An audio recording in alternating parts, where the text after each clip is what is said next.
Let's talk Royal Caribbean.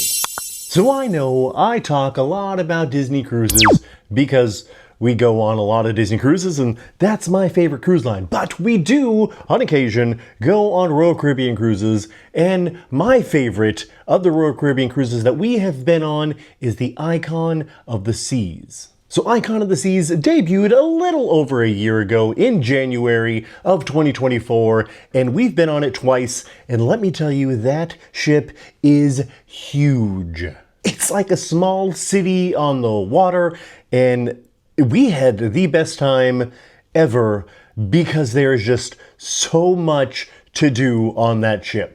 And not just stuff for the adults, not just stuff for the children, but stuff for families to do together, because they kind of made Icon of the Seas a family cruise ship. Now, what I mean by that is there is stuff for families to do together, because a lot of places either the kids do stuff or the adults do stuff, but not too many places where the family, the adults and the kids can come together and just have a good time together. Icon of the Seas, it actually did that with their different neighborhoods that they have, and one in particular is the Surfside family area. That place is just amazing. In that family Surfside area, there's food, there's pools, there's slides, there's an arcade, there's all sorts of different things that families can do as a family. There's a carousel, there's all sorts of stuff, but one of my favorite places was the lemonade stand. The lemonade stand was a place for adults and kids to have drinks together, and I don't mean the kids are going to enjoy alcoholic beverages. I mean that there's adult versions and kid versions of like these Capri Sun type drinks. Now, I drank a lot of the kid version of these drinks, and it was pretty much an adult Capri Sun with no alcohol in it, but they had gummies and things like that. There were lemonade. There was all sorts of different pre-mixed drinks that they had in these little things, and they were amazing. Like we kept drinking them. We had the drink package, so we kept drinking them over and over and over and over again. They were so good.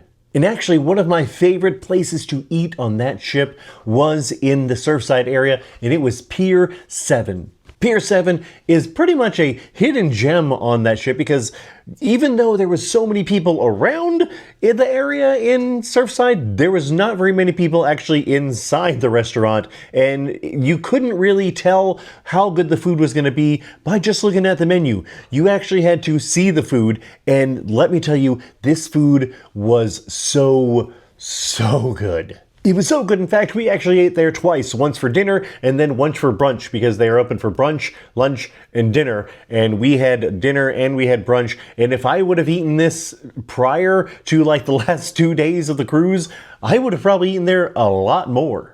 So it is included in the dining package. If you get like the ultimate dining package, you can actually eat at Pier 7 for the brunch and the dinner. So that's why we ate there. And it's actually not too expensive if you don't have the ultimate dining. The food is not expensive. And again, it is so good. And we also ate a lot of our breakfast in the Surfside area, in their buffet. The buffet changed every single day. There was different foods and stuff like that. It was just so good. We ate there pretty much every day for breakfast. We just pretty much lived in the Surfside area because our kids loved it, we loved it. It was just so much fun. Now, there's also a place where the older kids and the adults can have fun, or the adults or just older kids by themselves, up in the water park area, the Category 6 water park. That was so much fun. They have 6 different slides, and there's things from drop slides to mat racers to family tube rides. They are just so much fun. Now, the only downside to it is the waiting is really long, and you have to do it in the sun, and like those steps get extremely hot. And you can't wear shoes, so no water shoes or anything like that. So waiting in the sun on those hot steps was not fun at all. But once you get on the actual water slide, it was really fun. So was it worth it? Yes. Did we ride them a lot? No. There's all sorts of other different restaurants and things that you can do. There was a food court type area where they had amazing crepes. I think I ate like 20 of those crepes the whole cruise. They were just so good. They had like Chinese food, they had sandwiches, they had all mac and cheese. The mac and cheese was so good, and they had different types of mac and cheese, like bacon mac and cheese, regular mac and cheese, gluten-free mac and cheese, all sorts of different mac and cheeses, and it was all so good. I loved that food court area on the Icon, and it was right beside where they have the diving show. That also was a really, really good thing on that show. I love their diving shows on any of their ships that they have. The diving shows are one of my favorite things to do and watch on those cruise ships. Speaking of shows, my kids loved, and I loved, The Wizard of Oz. It was just so much fun. The bed flying over your head. It was just really, really cool. It was really, really well done. And my older kids ended up watching it twice because they loved it so much. They watched it the night that we watched it, and then they went back for a second time to watch it in a matinee when they had it again.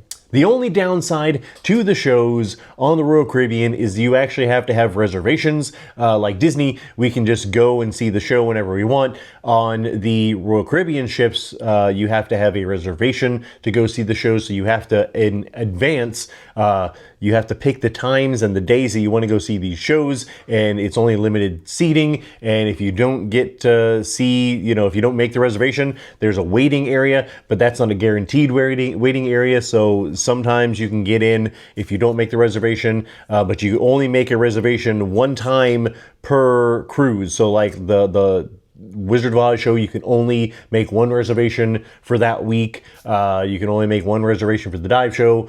So you can't go to multiple showings unless you stand in the wait area, the extended queue pretty much of the show, and hopefully you get in. Most likely you will, but again, sometimes there's just so many people that want to go see the show that you're not able to get in. Especially the diving show, there's not that many much seating area. So a lot of times if you want to see the show and you don't have a reservation, you're going to be standing in the back watching the show.